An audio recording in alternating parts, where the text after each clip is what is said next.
Namaste, good morning, good afternoon, and good evening from WWF India, wherever you are viewing us from. This is the second webinar in the series called NAT-INFRA Dialogues, which we will be conducting to reach out to as many development and conservation enthusiasts as far as possible. This webinar is being organized under Asia's Linear Infrastructure Safeguarding Nature project, which is funded by United States Agency for International Development and is being implemented in India, Nepal, and Mongolia by WWF and the Center for Large Landscape Conservation. A quick announcement before we start. These webinars are being recorded and will be available online as learning resources through WWF India and CEAI social media outlets. There will be two presentations in this webinar, and we will be taking the questions at the end of the two presentations. We also welcome your questions and queries, where we will be posting links to knowledge resources at the end of the webinar, which we believe will serve as a medium for continued learning. Realizing a need for coordinated efforts between development and conservation stakeholders, WWF India has collaborated with the Consulting Engineers Association of India to promote the conservation-friendly linear infrastructure development approaches. This collaboration brings you the NAT-INFRA Dialogues, and we hope this series can help us build a better sustainable world going forward. We will be soon joined by Mr. R.A. Sharma, currently serving as the President of Consulting Engineers Association of India. I would like to hand over the floor to today's moderator, Mr. Pramod Napane. He is the lead for Align project and has experiences of working in the interface of infrastructure development and nature conservation in India and Nepal. The floor is yours, Pramodji. Thank you, Somrit, for the introduction. So I'd like to begin. Dear infrastructure and conservation enthusiasts, we have been conducting this webinar series, NAT-INFRA Dialogues, with an aim to increase awareness and sensitivity of the growing infrastructure development scenario within or nearby protected important wildlife habitats, corridors, and forest areas. Through these webinars, we're trying to influence engineers, planners, developers, and conservation stakeholders to contribute towards achieving long-term sustainability of not just the individual infrastructure project, but also safeguarding the whole conservation landscapes. Among infrastructure types, linear infrastructures have sustained impacts on wildlife dispersal as they create barriers, bottlenecks, and limit opportunities for free movement of wildlife in their habitats and corridors. The short-term impacts of these linear infrastructure are wildlife vehicle collision, drowning, electrocution, and even human-wildlife conflicts, whereas long-term impacts may include confinement of wildlife in a certain range, leading to genetic deterioration because of inbreeding and eventually wipe out of meta-population from those particular isolated patches. Linear infrastructure projects can be classified into greenfield project, which is built from scratch on unused land, where there is no need to remodel or demolish an existing structure, and a brownfield project that is which is upgradation of existing project. Both these project types cause differentiated impacts on wildlife dispersal when they cross through wildlife habitats or corridors. Thus, these project types are subjected to undergo mandatory provision of clearance processes depending on nature and location of project activities. EIA approval, forest clearance, coastal zone clearance, and wildlife clearances are thorough and time-consuming process which have direct relations on the project implementation capacity of authorities and stakeholder agencies. We often hear about the delays in project schedules and even cost overruns of infrastructure development projects, which have enormous liabilities to the nation. Some utmost required projects do not get proper funding, whereas others with enough funding run through delays in execution because of delays in receiving clearances. This clearance process is not only a part of a coin, whereas the implementation and monitoring of the provisions mentioned in this clearance document is another intense part where most projects fail to comply. Whereas there are few other projects which have showcased that India is on its pathway to nature positive infrastructure development. To discuss on these policy and legal aspects of linear infrastructure today, we have two speakers, each representing from WWF India and Consulting Engineers Association of India. The first presenter is Ms. Moulika Arabhi, advisor for Center for Environmental Law and in WWF India. Moulika is an environmental lawyer and is an academic advisor for postgraduate diploma course jointly organized by WWF India and National University, Delhi. Ms. Arabhi successfully conducted orientation programs for judges, judicial officers of various states, and worked closely with the Honorable Chief Justices. She has done extensive work across states on sustainable aquaculture and human rights and natural resource management. She is a member of many prestigious organizations, institutions, and committees, and continues to contribute to the field of environment and sustainability. I would like to ask you, Ms. Arabhi, what is the current scenario of legal and policy aspects of linear infrastructure development in India? Do these existing and upcoming infrastructure projects consider nature conservation as a prime target or not? Moulika ji, the floor is yours. Please take it away. Thank you, Pramod. In fact, to speak about legal and policy issues on legal infrastructure, the topic which itself is very wide, but if we have to really question with regards to what governs the legal infrastructure in India, these are guidelines. Guidelines usually, in case, because I'm a lawyer, so I'll speak from a legal language to so call it as, because when it comes to guidelines, usually guidelines are non-binding recommendations which is by a certain agency. It could be with by the Ministry of Environment, Forest and Climate Change. So similarly, when it comes to linear infrastructure, what has happened is in 2011 the exercise started with regard to because we could see that there is growing infrastructure demand, and this demand was obviously resulting into construction of linear infrastructure, which we all know what they contribute to. In the first webinar, I heard some of the speakers talking about the highways. So mainly the roads, railways, transmission lines, irrigation canals, this is what contributes to linear infrastructure. So if you see anything which has a straight form, that is what is referred as linear infrastructure. Now, if you really see in the conservation parlance, there's nothing straight about it.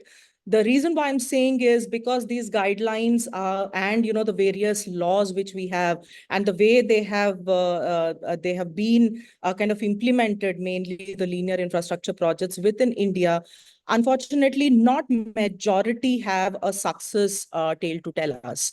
So, we have many infrastructure projects which are cutting across our protected areas, our ecologically fragile areas. So there is a way, within the conservation sector, I guess what the whole message which we take out of these linear infrastructure projects often is, do they have environment at the back of their mind?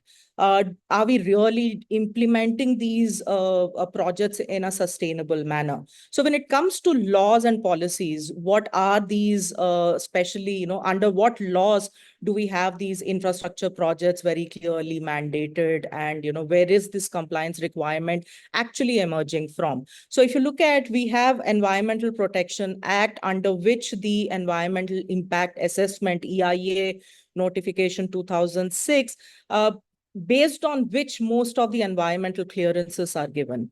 Now, these environmental clearances for any project is a mandatory. And under the environmental clearance, of course, the process is manifold. There are various forms to be filled by the project proponent. There are many such. There has to be disclosure of information with regard to the environmental fragility of that specific area. So that is what environmental clearance means, that you have to take an environmental clearance before constructing or before going ahead with the project. Then we have forest clearance, which earlier was under, formerly the act was known as Forest Conservation Act. Currently, it has been renamed as 1 Abhiniyam 1980. So now, the forest clearance kicks in when especially the area which is sought for a certain construction of the linear infrastructure falls within the forest. It could be either denotification of a certain patch, or it could be about constructing be it a transmission line or a railway line or an irrigation canal. If it falls under the forest, you need to, the project proponents need to seek a forest clearance. Only then can the project go ahead. Now, there are something called Coastal Regulation Zone Notification, again falling under the Environmental Protection Act. But then, the regulation itself, now the CRZ clearance also needs to be sought mainly if the project is near a coastal area. Now, a lot of times, and in majority cases, often environmental clearance and CRZ clearance need to be sought for a project. And if a project is falling in a forest area and a coastal area and is environmentally fragile, or say cutting across a protected area, then there are three clearances which kicks in. Both, all the three: environmental, forest, and coastal regulation zone. And especially if you have a wildlife in that forest, and if it's a habitat of a prime, of any wildlife, then what also kicks in is the wildlife clearance, which falls under the Wildlife Protection Act. Now, there are various committees based on which these clearances are granted. There is obviously an expert committee which are statutory committees. These committees are appointed by the ministry themselves, and the projects then are critically reviewed by the state, and those which need to come to the center, they come to the center, and then the clearances are given. But often what happens, and when it comes to what exactly is linear infrastructure going through in our country, Pramod, that's exactly what you asked. If you look at the overall linear infrastructure projects within our country, I guess the not the majority, but those which land up in the court do have certain, there are certain losses, be it, reputational, financial, because once the project is given a clearance and once it is constructed, and especially if it goes to the court and it is challenged for the faulty environmental clearance or the wildlife clearance or the forest clearance, not just the damage to environment anyways is done, but then overall also we have a lot to lose in terms of especially when the matter ends up in the court. Now, the reason why I have chosen, Pramod, if you can please go to Char Dham, the previous slide. So the reason we have taken some of the important cases, especially to explain, most of these faulty clearances and why the clearances were challenged is, now, if you look at environmental law itself, most of the environmental law jurisprudence we have in our country has been by the courts. The courts have often delivered important judgments which have become instrumental in understanding how the environmental law and the policy has shaped within our country. So even for linear infrastructure, there are many such important court judgments and orders which have contributed to a shift in thinking, and also somewhere creates this alert. And one such project is Char Dham Yatra, a much acclaimed, and a much talked about project, which mainly the government wanted to connect the four very important routes within Uttarakhand, the pilgrimage sites. Now, this Char Dham Yatra also cuts across a deep forest. So now what has happened in this case is the environmental clearance itself has been challenged. And the court has very clearly said that in case if there is a length and breadth of the project is so much, then you cannot have parts, bits and pieces of many such environmental EIA reports, and you need to have a cumulative report when especially you're looking at a huge road. So that's what the Char Dham Yatra order was very clear in terms of that environmental clearance needs to be properly done by involving and by taking the public's consultation also into into factor when especially such clearances are given. Next, please. So when it comes to the majority of these cases, and like how we have seen a railway project, a road project in Char Dham, here there are many projects which say, suppose if it is a railway line and if it is cutting across a critical corridor, or if it has been identified as an elephant corridor or any wildlife corridor.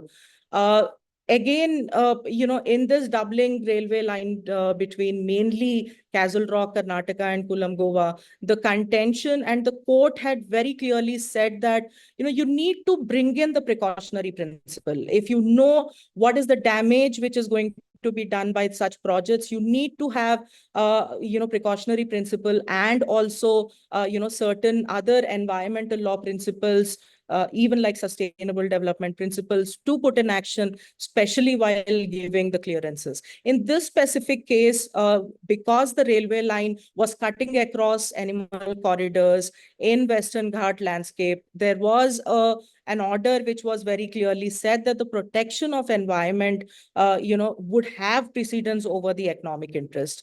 Now, we know that development, of course, is needed, but on what cost is something which the court and also, the petitioner who had filed this case had questioned the wildlife clearance which was given by ignoring the wildlife which was present in that area.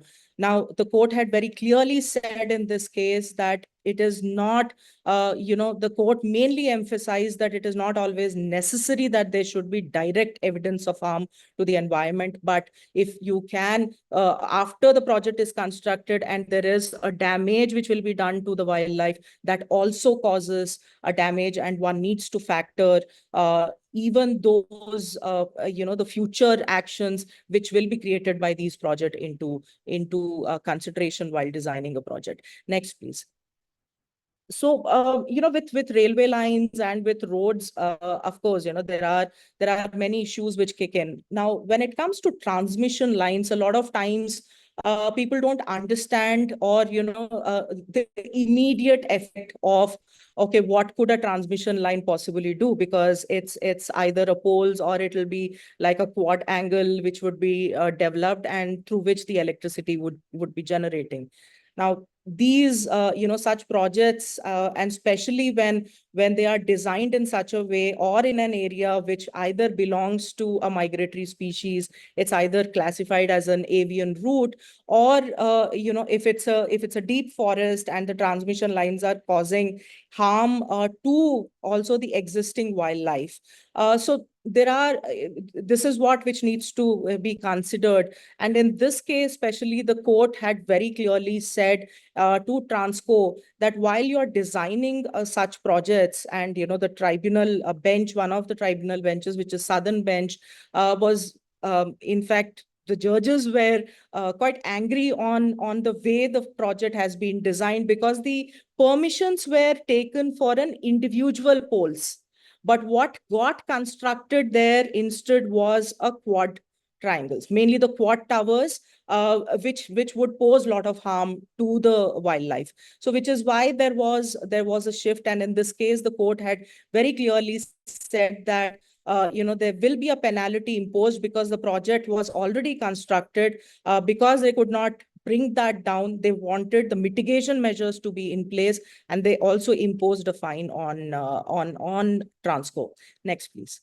So, with regards to, especially when we talk about such huge projects and linear infrastructure, most of the times are mega projects, which are constructed in multiple hectares of a forest land. So, one such similar project, which is again, a much debated project, is a Polavaram project. Is popularly, that's how this project is known.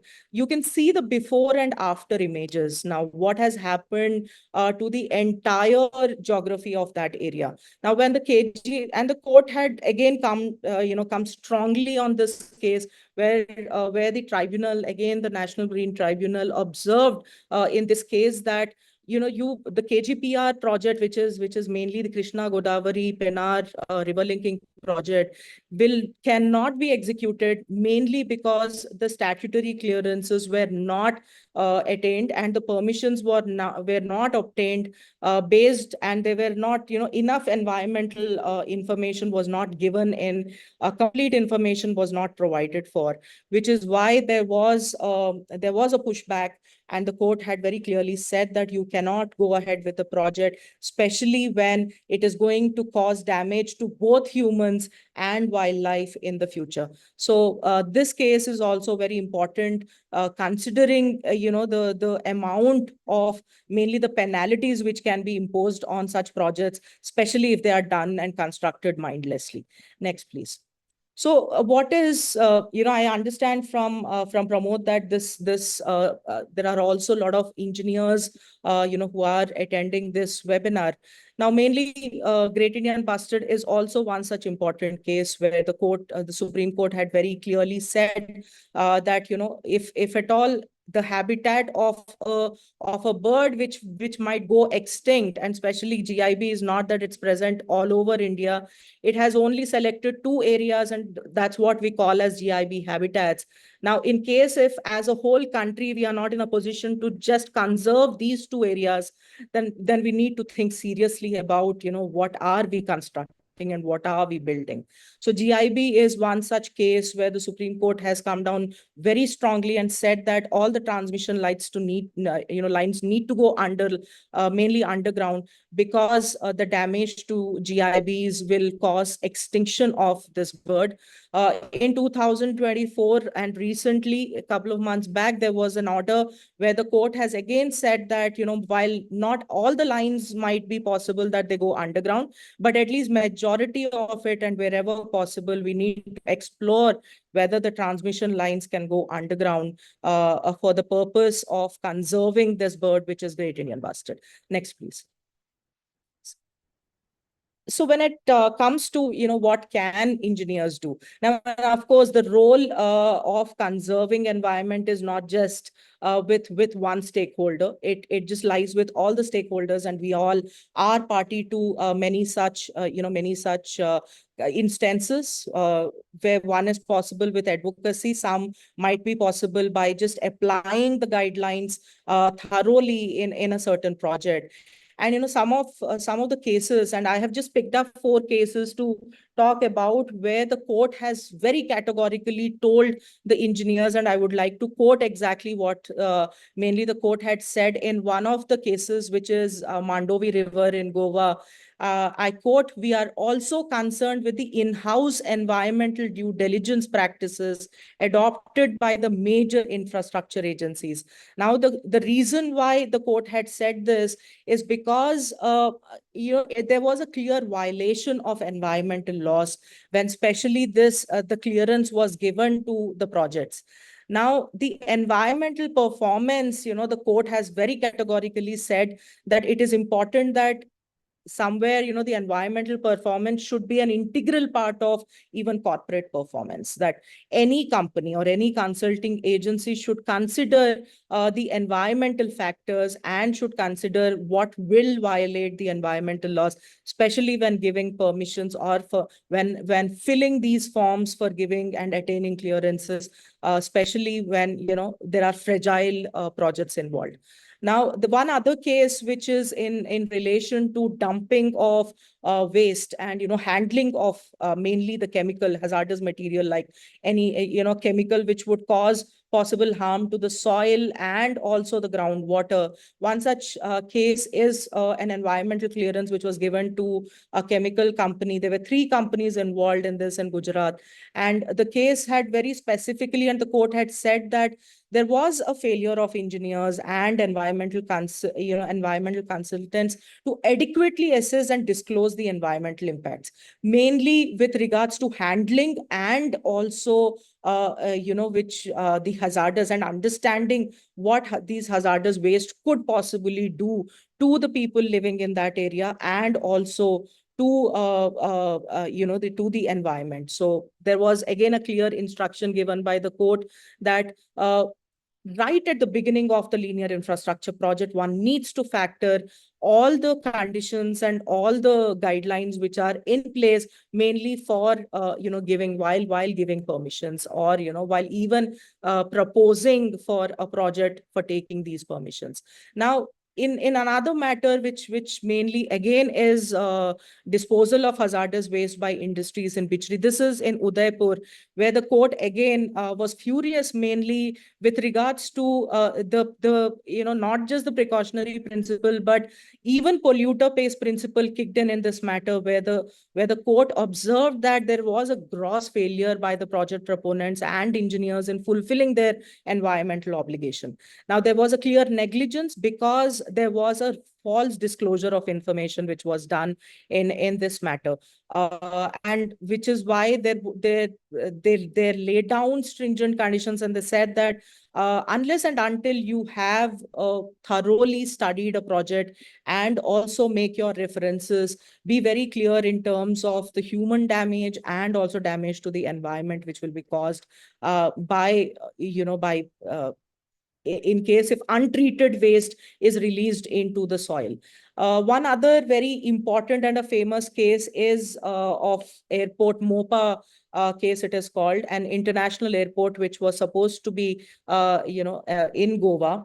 Now, with regards to this case, again, there was mainly the EC was challenged, and the court had very specifically said that unless and until, if the public hearing is done, all the stages of EIA are complete, and if even one such condition is not assessed properly, especially what will happen to the local biodiversity, what will happen to the forest around that area, and if the EIA report fails to provide that information very clearly right upfront when the project is about to begin, it will, it fails in every way of mainly considering that, these projects cannot go ahead, and the environmental clearances cannot be given to such projects only because they have done an eyewash job, or because it is it is a promising project which maybe is it has certain objectives which have been taken into consideration, or it could be an important landmark in future. But unless and until all the conditions are thoroughly met, you cannot go ahead with such project. And the court had very specifically said that, mainly the engineers and environmental consultants are held responsible for the failure to properly assess the project's impact, mainly on the local biodiversity and forest. In this area, especially, the court was referring to the mangrove area, because it cleared a huge patch of mangroves for constructing the airport. So one can understand, the fragility of that area, especially when it comes to. So what are these costs of non-compliance? A lot of times, we just ask ourselves that we see only few cases which land up in the court. There are many such linear infrastructure projects which are going ahead with obviously environmental clearances and wildlife clearances in place, but a lot of times not many are challenged. But what is the cost of non-compliance?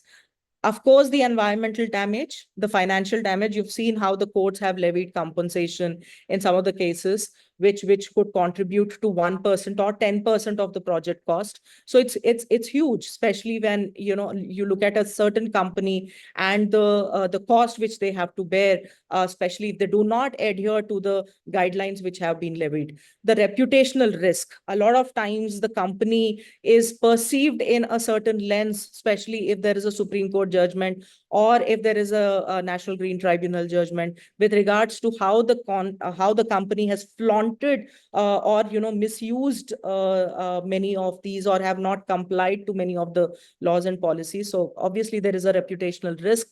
Then there is business and operational risks which are involved, and most importantly, the legal risk. At any point, the environmental clearance, even though there are limitation period and the duration which would apply, but then there are legal risks. If the project is challenged for a faulty environmental clearance, or a forest clearance, or a wildlife clearance, or a CRZ violation, there is always a risk of ending up in the court, and for a simple reason of, just filling a form, right, or doing the work, or maybe, not copy pasting from an other completely unrelated EIA report. So there are, of course, a lot of risks involved, but these risks is what they top the chart, especially when we talk about the linear infrastructure. So I would just, in conclusion, say that when it comes to mainly legal infrastructure projects, like how I said in the beginning, that even though they are straight in form, but there is nothing straight about it. And the reason why I'm saying it is there are often a lot of times, the environmental clearances are just perceived as non-priority. We might just end up thinking that it needs to be attained because my project, 1,000 crore project, or much more than that, will have to come up for, and I'm doing this for nation building. But what we need to think is the damage it is doing to the environment, all the floods we see today, all unnecessarily damaged, the tunnel which came crashing down because of the landslide in Uttarakhand. Are these not teaching us any lessons? So that is what we need to learn, especially when we talk about linear infrastructure. Like I said in the beginning, even though there is no written law or very stringent policies, but then the guidelines are something which needs to be followed, especially when you are designing these linear infrastructure projects. So thank you, Pramod, on that. I'll be happy to answer any questions towards later. Thank you very much, Moulika ji, for your insightful presentation. We'll definitely take some more questions, please. And also, I'd like to request all the participants to post your questions if you have any in the chat box, in the question and answer chat box. For the meantime, I would like to introduce, thank you, Sharma sir, for joining in despite your very hectic schedule. I'd like to now introduce Mr. Ramashankar Sharma sir, who is currently serving as the President of Consulting Engineers Association of India.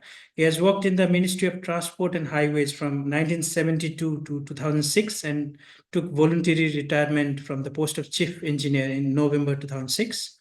During this period, he has also served as Chief General Manager for National Highway Authority of India and Secretary General for Indian Road Congress on deputation. Post his retirement in 2006, he has been working in the consultancy sector. With over 5 decades of experience, Mr. Sharma has implemented a large number of highway projects across the length and breadth of India. He has also dealt with the forest and environment clearance of a number of domestic and multilateral funding banks. Sir, would you like to please have some insights of all your detailed, dedicated works over these years? Please take it away, sir. Thank you, Pramod. I am sorry because I was held up in another meeting with the Director General Road Development for a highway project. Distinguished speakers, Moulika and my colleague, Dr. Mukhopadhyay, office bearers of WWF, India and CEAI, and the distinguished participants. As informed by Mr. Pramod, I suppose, this is the third webinar in the series of webinars being organized jointly by WWF and CEAI. I welcome all of you on behalf of CEAI for this webinar. As you know, I have been mostly in the road sector, and the linear infrastructure, we have 3 components. One is roads, major components, highways, and the transmission lines. These are the 3 main areas of concern, which is scope of this webinar. Moulika ji has very, very clearly brought out the key projects in almost all areas where the legal aspects, where the various judgments were there, by not following properly the guidelines of the environment, existing policy guidelines, and not considering the effect of the habitants and all those things. I'll give some of my views, how to tackle these things, having experience of, because in our projects also, we have, because there are pressures from the political side mostly. It is not the engineering. They want to implement the project in a very fast mode, and the times are not available, and sometimes the knowledge about the habitats or even the wildlife corridors is not available initially. There's a discovered at very later stage, and the problem remains. That project get delays, works are awarded. There are guidelines. The work will not be awarded unless clearances are obtained. But still, because of the political compulsions, the works are awarded, and lot of time is wasted. Time, cost, everything is there. See, there are challenges in the roads and rail projects on account of, because whenever we expand and develop these networks, because a lot of requirements are there, it is critical to recognize the profound impact they have on the natural environment. Every road we build has the potential to disrupt ecosystems, fragment habitats, and threaten biodiversity. But this is not a challenge without solution. We have got solutions for everything. It is within our power to design roads that coexist harmoniously with the nature. The question is how to do we achieve this balance. Firstly, when we begin any project, we have to give thoughtful planning. Before any road construction begins, comprehensive environmental impact assessment must be conducted. This involves mapping out the areas that are ecologically sensitive, forests, wetlands, rivers, and wildlife corridors. By identifying these zones, we can either avoid them entirely or design routes that minimize disruption. In some cases, elevated roads or tunnels may be appropriate solutions to allow the free movement of wildlife and also maintain the integrity of natural landscape. Secondly, we must incorporate wildlife crossings into our road designs. These structures, which include overpasses and underpasses, are crucial in preventing road kills because a lot of animals are killed daily on the roads, and ensuring that animals can migrate and forage without being obstructed by human-made barriers. In countries like Canada and the Netherlands, wildlife crossings have successfully reduced wildlife collisions by as much as 90%. These designs not only protect animals but also save human lives and reduce economic losses associated with the accidents. I was visiting US on a study of the long span bridges. I'm talking of 1985, and I was visiting different highway departments here. I came across one bridge project which was held up, or rather, it has to be shelved because the construction of that bridge was affecting a bird, particular type of the bird, which was sitting on the river bed by the side of the existing bridge. So the project was not taken up further. I'm just telling. What we do in our roads, suppose we come across a wildlife section, on both sides of the road, we do the widening. And what happens, because as you do the widening to 2 lane to 4 lane, 4 to 6 lane, the traffic generates, traffic is there. And a small section of say 5 to 10 kilometer, which is a wildlife zone, there the congestion is caused. That is also very harmful. So as Moulika told correctly, this and of course the case of the Char Dham Yatra, the entire project should be taken up. But it's not the case. Most of the time, only the section which is affecting the wildlife that is left out. And the project is break up in different packages. And only in few cases, when people go to the court, Supreme Court comes to know about it. This is what is happening. What I like to say is the designs of the roads and rails to safeguard natural habitats is not just a technical challenge. it is a moral imperative also. As engineers, planners, and environmental stewards, we have the responsibility to ensure that our infrastructure projects do not come at the cost of our planet's biodiversity. By embracing innovative designs, sustainable practices, and a collaborative approach, we can build roads, bridges that connect us without severing the vital links of life that sustain our world. Let us commit to this path of responsible development where progress and preservation go hand in hand. Together, we can create a future where our roads lead not only to destinations but to a more sustainable and harmonious coexistence with nature.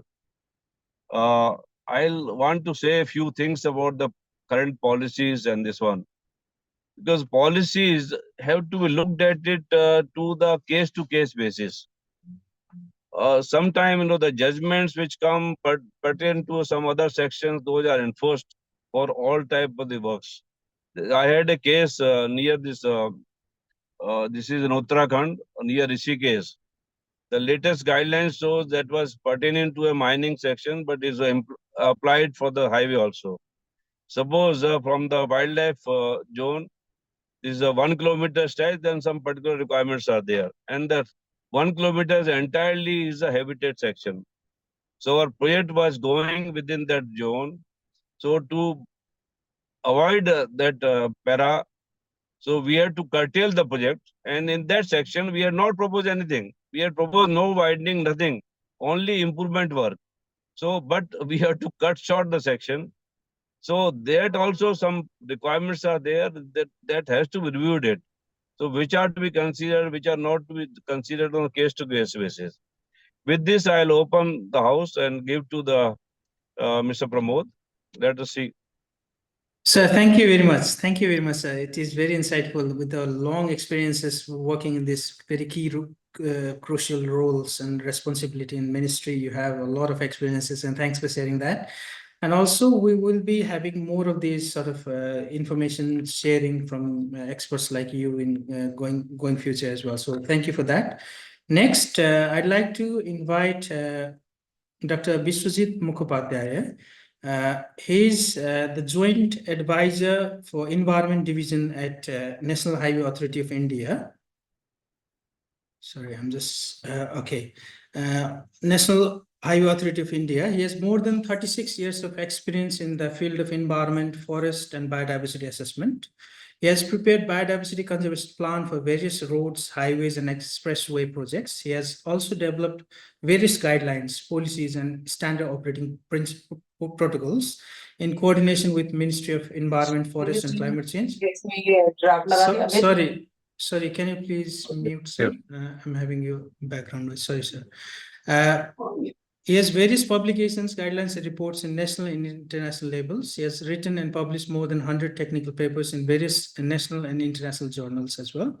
I'd like to ask Dr. Mukhopadhyay, what is the current status of highway project clearances obtaining processes? Is NHAI being able to deliver the nature positive infrastructure development aspirations? Please take it away, sir. Thank you. Thank you, Pramod. And first, I convey my sincere thanks to my senior, Sharma sir. And I have worked with him for a long time, as well as being a member of G3 committee also in IRC. I also thanks to Moulika madam for sharing her experience being what are the damages, environmental damages due to some shortcoming and so on. But whatever I can submit, because already I am in NHAI for last 19 years, because when I joined and what are the perspective and attention as on today in NHAI right now, I can able to change the mindset of our road sector. This is my only, I can tell, so that it should be a sustainable development. Now NHAI are not bothering about the money for wildlife issue. But when at the time of 2006 or 2007, when we are going for the Haridwar Dehradun section, that is NH6 or Chambal River, that is Kota bypass, or Balaji Ambaji Sanctuary NH14, at that time, just for animal crossing for one culvert, that is 4/6, whether it will be increased to 20 meter or 30 meters, how much cost will be involved there. So right now that scenario is now, our government has changed the scenario right now, and not only our honorable minister also. But what is my submission as on today, that from the planning stage, if we can take up any project, the hopefully project likely to be sound in nature. There may be post project, there may be some incident may happen, but there is some procedure which can abate that type of thing.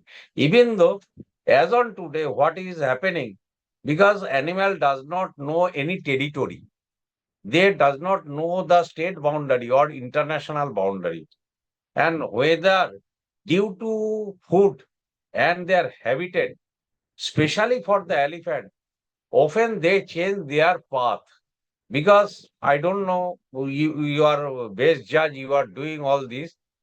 The elephant, nature of elephant, whatever the path they are following for one season, they will not return on through that same path. They will choose another path during returning, so that by 3-4 months time, there will be several some foliage and so on, so that they can take their food, because it is a habit.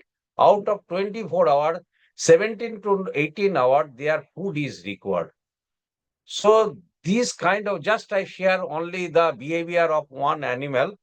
So from the design stage, if we can incorporate state expert, central experts, NGOs, or whatever the experts are available, so project likely to be sound. I can say, like Ganeshpur Dehradun, this is, we are going to construct an elevated corridor of 12 kilometer, then 360 meter one tunnel, and subsequently we are constructing another 2 underpasses of 200 meter, and before that at Mohan, there is 4 underpasses. So similar type, we have done a one very good example in Delhi Vadodara Express, Delhi Mumbai Expressway. So fantastic, that is one technology we have been involved, that is cut and covered. That is like a pseudo tunnel. And whatever land is being acquired, because animal does not know whether it is a private land or forest land. Animal may come in the private land, because in the landscape of Ranathambore, because their landscape is very thin. So from one landscape to another landscape, when tigers are moving, they are moving using the agricultural land. So fortunately, when we are designing our road, after exploring 6-7 options, so whatever the best option we have been chosen through the thin area, where forest cover is minimum, where it is away from the buffer of the tiger reserve also. So along in this way, and not, we will not compromising the safety aspect, because when we are doing the access control expressway of design speed 100 kilometer, 120 kilometer, so safety aspect, that is the gradient, is one of the most important thing. So that we have been considered, and whatever the 3-4 kilometer path, that is the agricultural land, we have been acquired under NHAI. And after the constructing this cut and cover, which is called pseudo tunnel like that, now entire landscape is free for the animal. Now animals are, so these kind of, there is several, I can share large number of example, because I dealt such type of scenario as on today till date, 116 number of scenario in our country. So my submission, that from the planning stage, if you can able to plan properly with all the stakeholder, so likely to be project to be sound in nature. So I'm not going in detail. Whatever the present scenario as on today, Sir has already mentioned, you have also mentioned, there is a two provision either for brownfield or greenfield. So for the brownfield, there is a limited option. Only you can explore for the bypass or realignment, there is option. But on the existing alignment, there is a very little provision. Either you can for concentric widening or eccentric widening. So for the eccentric widening, the one sides of trees or flora you can save, so that you can construct the median on the one side of the carriageway, so that you can keep all these trees, and new land acquisition will do on the another side, a rarer side, so that all the trees of the one side can be saved. So when you are saving some trees, indirect way, you are saving thousands of biodiversity species, including the birds. Each and every tree, any kind of species, there are shelters. Whether it is a Schedule 1 species or Schedule 2 species or any kind of. So I am not going any detail, go for very fast. For very beginning, please go to the next slide. Please go to the next slide. So there is a provision that I already mentioned, that sustainable development can be done by all the concentration, and which can save the carbon footprint of the project also. And that is the main objective, so that each project should be carbon neutral like that. Go to the next. Go to the next. Say, you can see already we are experiencing several number of projects. There is 8-fold of environmental safeguard or environmental benefits are there. Not only we are developing the connectivity or this, we are also increasing the groundwater level by Amrit Sarovar or size type of thing or deep irrigation. So we are involved. We are right now, whenever we are going for any type of greenfield project, we are trying to develop all this. Even instead of raw material, we are going for alternate material, because we are now successfully doing. We are using the waste plastic, waste tower and tires and so on, so that that will be the supplement of the bitumen. Go to the next, please. Go to the next, please. This is the, what is the, madam already mentioned about this, that is protected area, that is Sanctuary National Park, that is governed under the that is Wildlife Protection Act 1972. And what are the sanctuary? It is being notified under Section 29. And when it is a national park, that is under Section 35(6) of this. To the next slide, please.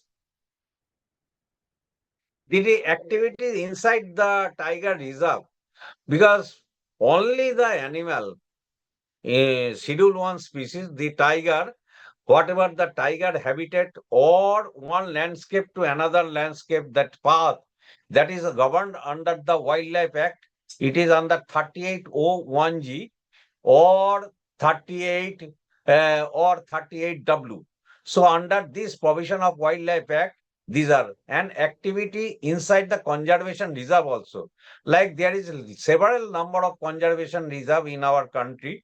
So that is also governed under the National Board of Wildlife or State Board of Wildlife, where if under Section 4, it has been intention has been submitted by the state government, and subsequently it is being declared as a conservation reserve under WPA 1972. Go to the next, please. Now the applicability, the process considering such type of proposal, that is one in the state level and another the central level, that is State Board of Wildlife, which is chaired by the Chief Minister of the concerned state, and National Board of Wildlife, that is chaired by the Minister of Environment, Forest and Climate Change. Go to the next, please. Now, first I am telling what is the challenge that madam already mentioned. That is the challenge for the environmental clearances for the infrastructure project. There is no challenge at all. Because major challenge in our country is the consultant, DPR consultant. That is the major crisis major expert, because we have a very few number of experts in our country, because majority of the DPR consultant, either they have no in-house expert or in-house infrastructure. That is the major challenge as of today, because if DPR is sound, so neither there will be project delay. Definitely, sometimes it is under the para of the contractor, or first and most, that land is the subject matter of the state government. If state government is not willing any project, so the project will be delayed at any time, any case, under any provision. I am not asking for the Environmental Protection Act or environmental any laws or guidelines. It may be under different types of scenario. So state government support is essential for implementation of any project. So specifically for the wildlife project, if it is a project passing through the protected area or around the protected area, you can say it is a 5 stages clearance. Wow. Why it is 5 stages? Because in the Porivesh portal, as on Porivesh 2, you can submit your proposal simultaneously, whether it is EC is required, CRZ required, forest required, wildlife required for the ESZ, required for the tiger corridor only. Even though all clearance is not required, but part of this project falls in the tiger corridor. So ultimately, you have to go to the WPA 1972. But in the Porivesh 2, when you are submitting your proposal, you can submit your proposal and it will go process under their respective act, because Wildlife Act is not linked with the Forest Conservation Act, but sometimes it may be linked because land is within the forest area.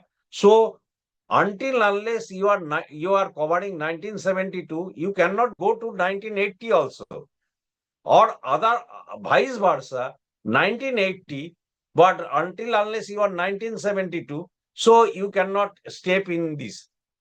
Why it is a 5 stage? First stage is the survey and investigation. And as per the recent guidelines, or you can say law, that is 29 November 2023, that is law and its consolidated guidelines published during January 2024 by the Ministry of Environment and Forest, they have given that whatever the clearances is required, especially for the road project, I am speaking about the road project, I am not going for railway or any other. All these proposals are considered like this similar manner. So it is not only the wildlife clearance, that is for the survey investigation. So you can, Chief Wildlife, PCCF and Chief Wildlife Warden can grant the permission to, if there is no impact on any flora or fauna, you have to submit the undertaking. Then the Chief Wildlife Warden, PCCF, is empowered to give the power. Otherwise, for survey investigation, whether you will project will be go or go through, not go through, that survey investigation, you have to obtain permission from the State Board of Wildlife and National Board of Wildlife also. Second stage is the State Board of Wildlife for the proposal. Third step is the proposal obtaining from the National Board of Wildlife. But whatever by the virtue of the government, by expertise with the present government, because earlier after this NBWL, interlocutory application likely to be filed before the Supreme Court and what has been referred to the CEC, then wildlife clearance is obtained. But 5th October 2015, Honorable Supreme Court grant the permission if any project which has been recommended by the National Board of Wildlife, whatever the conclusion and their recommendation will forward it to CEC. If CEC thinks if the project required further intervention, then within month, that is a 30 days times are been allowed by the Honorable Supreme Court by the judgment of 5th October 2015. So then IA has to be filed. Then you can go for the stage 1. But by virtue of the speedy of the project and to prevent the delay of implementation, after especially for the road project, when you can deposit all the levies with the CAMPA, ad hoc CAMPA, then working permission can be granted by the competent authority of the state government, either by the nodal officer or by the DFOs, concerned DFO or CA. So altogether, this is a 5 stage. Then you can go to fell the tree. That is the site preparation. You cannot implement it. You have not started the project. You are going to preparation of the site. So from the DPR, when you are going for DPR designing with the all the stakeholder, because for the EC, you obtain the terms of reference. Immediately, you have to consult with the forest department. You have to consult with the Tiger NTCA. You have to consult with the WI or ZSI or SciCon, any experts in country, so that if you don't have any expert in your in-house, so you kindly take the help and expertise from the other side of the country. So these are the simple flow chart. Kindly see the flow chart. Go to the previous slide, please. This is the flow chart.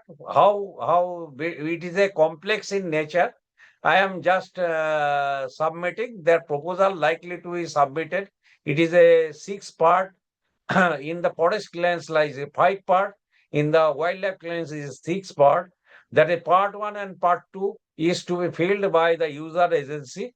But in case of forest clearance, part 1 is to be filled by the user agency. And part 3 for the wildlife clearance is the concerned field director or DFO wildlife. Then it is to be forwarded through the CF to CCF to the Chief Wildlife Warden PCCF, who is the member secretary for the State Board of Wildlife. But for this proposal, whether this proposal is to be accepted or not, unless there is a site-specific conservation plan. What is the site-specific conservation plan? This is not the conservation plan, construction of some structure within your ROW, because there is a huge liability for conservation of the habitat away from your ROW. If there is a water crisis area, so construction of water holes is required. If there is a question of poaching or anything like that, watching tower is required. You are providing the underpass. So how animal can guide? You have to provide the guide wall. So whatever though away from the structure, from the ROW, it is likely to be constructed by the forest department. When you are going for aquatic something like Gharial Sanctuary or dolphin in the Bears Conservation Reserve.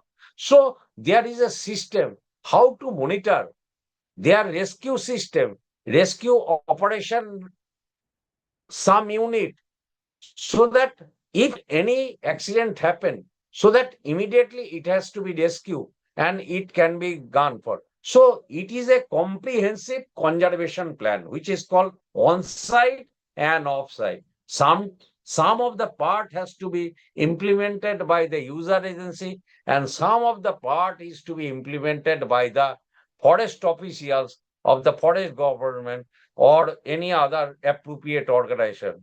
So then it will be holistically a sound project. I am not asking whatever the structure and mitigation measure one time you have been construct, and later on no animal will come. They are not like that. I can share the several example like NH4, NH6, the whatever the elephant from the Dalma, that is the Jharkhand elephant. Now they are entering in the West Bengal territory for the food through the Jharkhand. And ultimately, then state government has been approached, because at that time ADG Wildlife is the Soumitra Dasgupta. He requested me, Mukhopadhyay, do something for NH6 because there is a human-animal conflict. Then I may able to convince my competent authority, sir, just for the safety of the animal.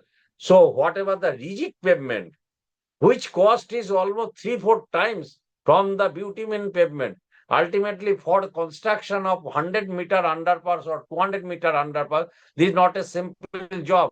When you have to make the gradient at least 1:20, so that there will not be any safety hazard. So for 200-meter on either side, 300-meter. So altogether, 800-meter to 1 kilometer road, rigid pavement 4-lane has been uprooted, and their construction activity is going on. So that whatever the existing traffic, we are doing in such a manner, so that one carriageway we are doing right now, and when it will be completed, then we can divert those traffic from that area, so that in long term, animal can have some free access to there. So go to the next slide. This is the next. So this is the wildlife clearance. Already I mentioned, after recommendation of the National Board of Health, this is the combined form of whatever the diagram 2 and 3. It is a combined one. Go to the next one. Next slide, please. The wildlife clearances, this is the process already I mentioned. That is prescribed performa are there. See, the site inspection report generally considered in the next meeting of the standing committee, whenever after during consideration of National Board of Wildlife, if the expert of standing committee desert, if whatever the site specific mitigation measure has been submitted and what is being approved by the PCCF Chief Wildlife Warden is likely to be reviewed. So they can go for site visit, and ultimately whatever they will suggest. So, but always this is not appropriately desired. Whenever they are asking, it should be 100-meter, 200-meter, 2 kilometer or 5 kilometer corridor, not like that. Challenge is the topography. Second one, we sometimes you may ask for the tunnel, but whether the overburden for construction of tunnel is suitable or not, whether there is a stability. So that is the major constraint, that is topographical scenario, that is structure, what kind of structure has to be constructed, whether it is a cut and cover, tunnel, viaduct or underpass. That is very, very site-specific scenario, considering the topography, considering the geological strata there. Because in the Shivalik, just from the Mahan, so initially they asked for the tunnel there, but ultimately it's a feldspar in nature. So for construction of tunnel, we can go, but there will be no overburden to stabilize this tunnel. Ultimately, the alignment has gone through on the river basin, so that there should be a very minimum felling of trees, as well as there will be no disturbance, so the entire corridor will be free. So these are the but whenever we are thinking from the planning stage, when we are going for obtaining the terms of reference, we are considering 3, 4, 5, 6 different options. Which option is, we have to consider a matrix, not only considering the environmental aspect, we have to considering the topographical aspect, we have to considering the engineering aspect, we have to consider the viability of the project, because we have to connect ultimately point A to B. So A to B can be connected from 4, 5 options. So which will be the most viable option? Considering all the scenario. So this is the way, and we can evaluate the matrix also. So there is some examples like Chombol Bridge, that is cable stayed bridge. You will see there is no piers on the river bed. So it is a very free for the crocodile. Whether it is anywhere crocodile may move, we construct this type of bridge. So there should not be any piers on the waterbed. So go to the next slide, please. Kindly see the Chinani Nasiri tunnel. How nature can be saved? Whatever the detouring of 42 kilometers in the forest area, by constructing this tunnel, not only the entire existing carriageway of 42 kilometers is free from wildlife, only it is using by the villagers only. No traffic are moving except some two-wheelers and so on. And what is the major benefit for saving of natural resources? For 1 kilometer per kilometer, one lane, 11,000 ton of carbon dioxide can be saved for 20 years duration. Now you can see whatever the travel time for 2 hours, and right now it is a travel time for 15 minutes only, and we saved so many million ton of carbon dioxide. Go to the next slide, please. So this is the one structure that is Ganeshpur, that is the Haridwar Dehradun section. It is a NH 58 and 72. So this is the Chila Motichur corridor. Why you are combined structure? Because the Chila corridor, it is only we can construct that only 150 meter, 200 meter, 300 meter underpass.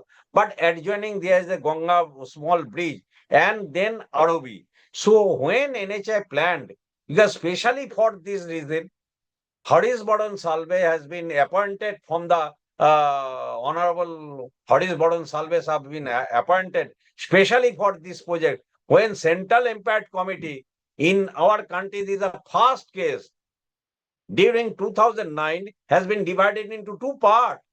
So half of the part of CEC seeking for the underpass, half of the part, two members for the overpass.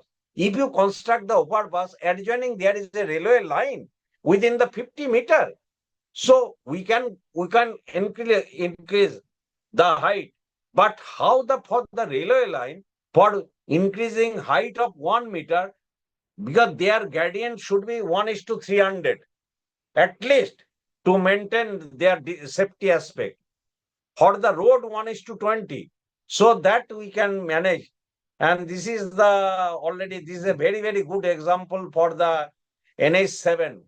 And you can say it is a Maharashtra portion, that is Pench, that in Maharashtra and Pench in Madhya Pradesh. So it is a Maharashtra scenario. Wherever the small, that is minor bridge, how we have make that is engineering, there is a engineering design. We enlarge this minor bridge to 750 meter dimension, so that not only the bridge as well as the flat plane of the river entirely on the viaduct, so that entire area, not only for the drinking purposes of the animal as well as the safe passages. So go to the next slide, please. This is the Maharashtra Madhya Pradesh portion. That is also Pench. It is a Pench. And next slide, this is a sound and light barrier, because you are aware. Generally, animal movements in the midnight to early morning. So, and light is one of the very crucial and inhibitor for the movement of any animal. Because I am not going for their behavior, for the eyesight, what will be the openness radio. I know, because whatever the WI guidelines, I was one of the author, including with the Dr. Mathur during 2015-16. So right now, Bilal is doing all this kind of job under this. And this is the Ganeshpur Dehradun section. Already we have completed 95% construction is already over. Hopefully by December, we will open this road. So that I mentioned, this is the Delhi Vadodara section. That is the new technique. And it is a successfully developed by NHAI. This is the first time in our country, and wherever there is no overburden is available, there in that case we can go for this kind of mitigation measure, so that entire landscape will be free for the animal. Go to the next slide, please. So thank you. So definitely it is a challenge, but there is no challenge. The infrastructure can be developed simultaneously by protecting our environment, protecting our all environmental laws. Not like that, but when you are doing or obtaining the clearances, all the information and document likely to be submitted in proper way, proper manner. That is the major fault and major delay for obtaining such kind of clearances. I can share one example that Madam told, that is the Char Dham project. Char Dham project has been stalled for the wildlife clearances. No forest proposal has been processing from 2016 to 2020. When that matter came to me, that 10 projects stalled, immediately I told them, no, it is wrongly stopped by the forest department to obtain the wildlife clearances under State Board of Wild National, because your project EC is not required, because it is a widening project, and whatever the additional land required is less than 40 meter. So environment clearance is not required. So as per the guidelines, so when EC is not required, because ESZ clearance is governed not under WPA 1972, it is under Environment Protection Act. So if EC is not required, the wildlife clearance is not required. So immediately I take up the matter with the forest department and chief wildlife warden. They may understand what is the problem. Then they can. So it is a question of awareness, question of lesson, not only with the user agency. It should be with the forest officials also. I can say there is a large number of examples I can share where there is a lagging of knowledge, even though with the concerned forest official in different forest division. So that knowledge is required, but simultaneously development is also required.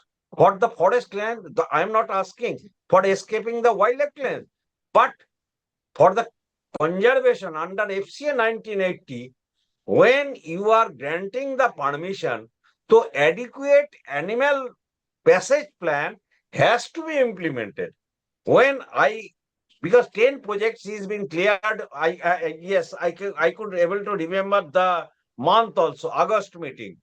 RAC August meeting, Dehradun, 10 projects in a single meeting, I cleared all the Char Dham project.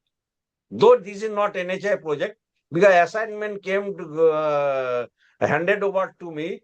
Mukhopadhyay, you please handle the matter, because our ministry people may not handle the matter for last 4-5 years. You please see. And within 2 months, I clear all those proposal with the condition that all the animal passages has to be created.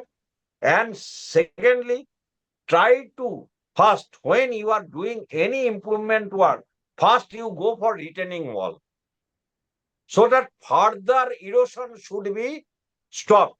If erosion, I am not asking the natural calamity or like that, for controlling the erosion, it will damage all the plants and all the biodiversity you cannot see in the open eyes. So that will be damaged. So first you construct the retaining wall, then you go for the any improvement work, then you go for felling of trees.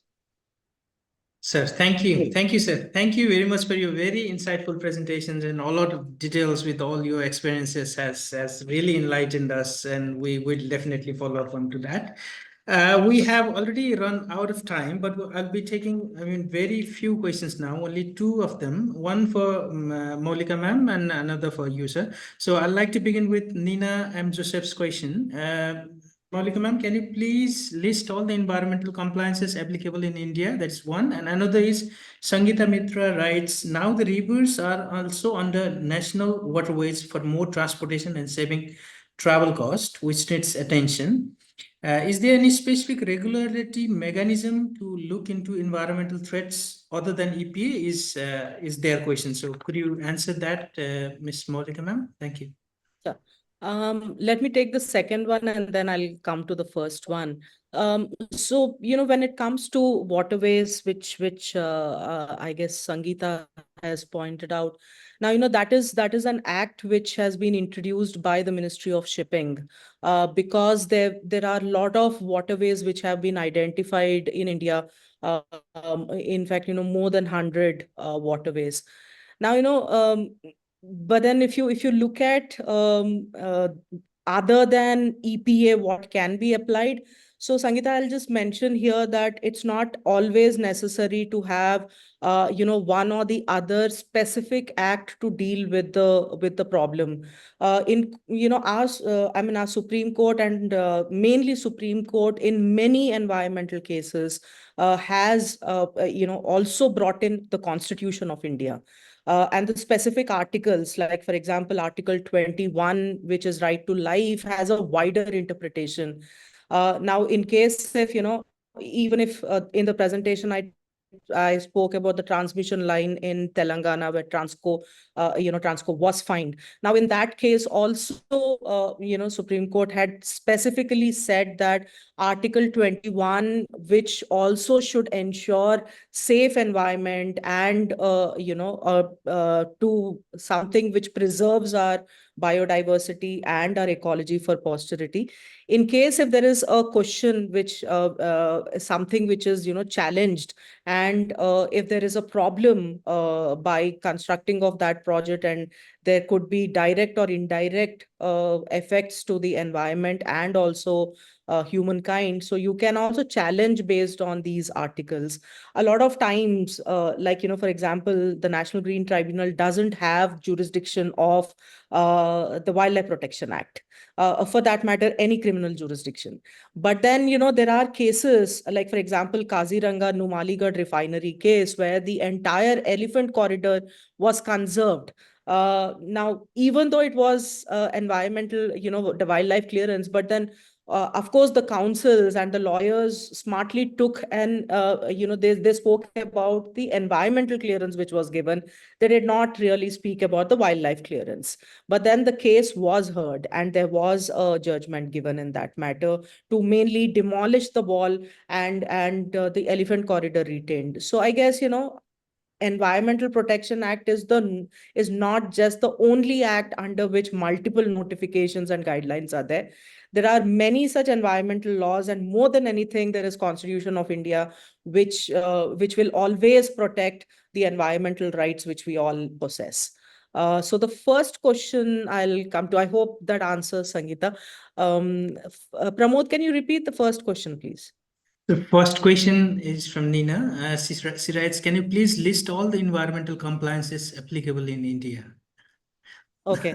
So, it was listed on the slide. So there are environmental clearance under the EIA and the Environmental Protection Act. And we have forest clearance, which will kick in once once the proposed project is on the forest land.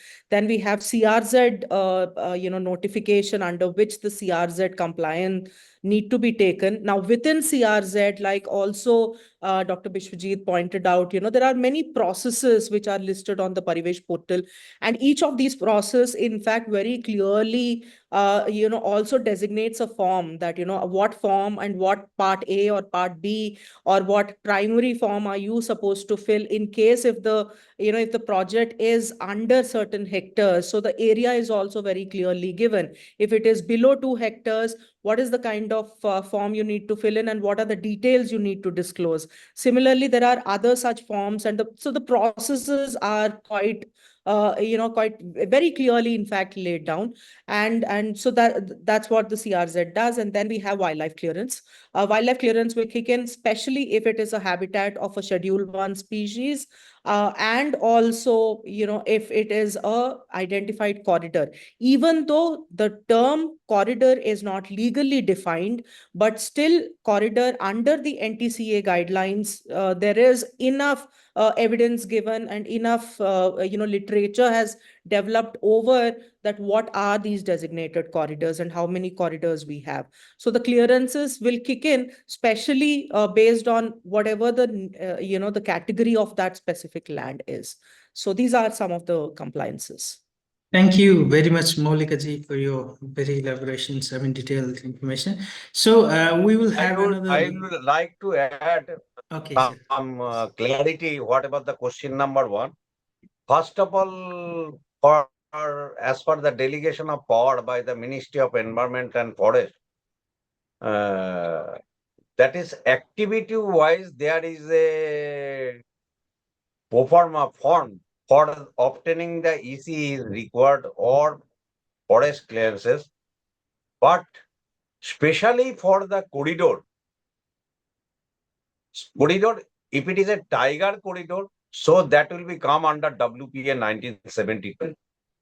For other animal, whether it is a notified or not notified under intention, it will not attract the Wildlife Protection Act, but it may attract the EP Act. Under the wider sense, whatever Moulika madam told, under section 21, that will come under the purview because it is damaging the ecology or biodiversity of the landscape, though it is not governing under WPA 1972. So this is the legal status. And for the after delegation of powers, when the forest diversion proposal, appraisal and processes has been especially for the linear infrastructure, not for localized project like mining, hydel, power plant. It is with the central government headquarter MOFCC, that is Forest Advisory Committee. REC will deal only the linear infrastructure, and that is irrespective of the area. Whether it is a point not one, that is more the point up to 0.1 hectare, it is a general exemption. More than 0.1 hectare, the file will be ultimately sent to central government. Whatever the earlier provision up to 1 hectare forest with the state government, that has been vanished as per the 29th November 2023. Now entire power has been given to the RAC, irrespective whether it is 10,000 hectare or more than 0.1 hectare. Anyway. So thank you very much for that addition and clarification. I'd like to take one last question from Dr. Sushil Dhawan. He writes, what are the challenges and solutions for taking the projects in landslide prone regions? What will be the construction scenario in hilly regions is his question. Would you like to add on to that? And then we'll have to cut it off. So thank you, sir. Dr. Mukhopadhyay, would you like to answer this? The challenges and solutions for taking Yes. projects in landslide prone areas. Because whenever this is the landslide prone area, when any project passing through undulated or hilly terrain, generally improvement and widening is going through the hilly area, not through the valley area. Now, when going for improving, that is the poor curve or sharp curve, improvement of the poor curve and sharp curve for the safety aspect and to making the design speed either 60 kilometer, 80 kilometer, 100 kilometer. So cutting is required. Now question is that during cutting, there is a large number of protection measures are there to arrest any erosion or landslide like that. But first, it is completely depends on their geological strata. So that geotechnical investigation, it is very, very essential before cutting or designing any kinds of, I am speaking about the road. A similar thing is also applicable for the railway also. So if you are finding, if you can go, even though for the some stretches of tunnel just in Kenani Nasiri, that is 42 kilometer, we can improve on the existing. They are by cutting the hill, but ultimately it will damage the entire landscape. So that is the main reason. So there is several, because we have a strong number of guidelines of IRC guidelines as well as MORTH circulars also there. So how to arrest such kind of things? Okay, sir. Thank you very much, sir, for all this. I'd like now to wrap up this session. Thank you very much for your very insightful presentations. Thank you, Mr. R.S. Sharma, for your opening remarks, though we got it later and well because of your tight schedules. Anyways, thank you very much, Moulika Arabhi and Dr. Biswajit Mukhopadhyay, for your insightful presentation and stories based on all these linear infrastructure issues, challenges, and opportunities. We're indebted to your immense wealth of knowledge. I'd like to thank Dr. Ridhima Solanki, who supported us with answering some of the questions online, and also Sumrit for managing, hosting this event. Thank you very much. This collaboration and webinar has been made possible by the generous support of United States Agency for International Development. Thank you, everyone. And we look forward to meeting you in next webinar next month on a different theme linked to linear infrastructure development and biodiversity conservation. Thank you very much. We'll ensure that our today's recording will be provided to you, whoever have been attended, and others as well. So will be supplied through WWF and CEAI social media handles. Thank you very much. Thank you. Good night. Bye. Thank you, sir. Thank you.